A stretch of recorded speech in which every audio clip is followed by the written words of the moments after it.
Namshukuru Mwenyezi Mungu kwanza elimu niliyoipata ya kutosha. Nilikuwa sijui kilimo cha kulima kitunguu wala kuelewa jinsi ya kupanda, lakini mpaka sasa hivi nafahamu jinsi ya kupanda. Na ukitaka kitunguu chako kiwe bora, upande wa sentimita 15 ili kiweze kunawili na kuwa kitunguu kikubwa. Nimejifunza sana, mbegu mzuri sana, kinaleta kitunguu bora, kinaleta ladha bora.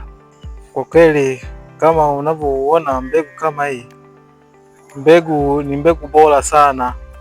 Nasema mbegu bora sana kwa sababu tulinunua hii mbegu, tuna matarajio ya kuota kwamba itaota kiwango cha 95%, lakini nimeota zaidi ya 100%.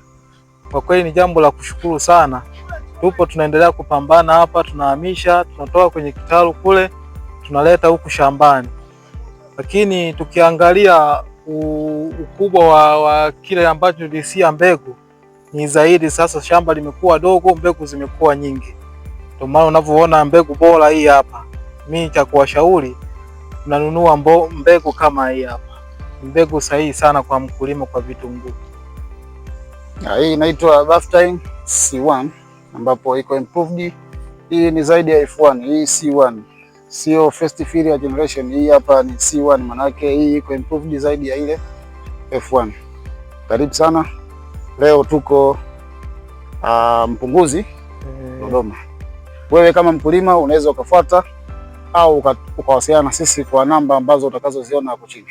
AgroGlobe 2026 tunakuvusha.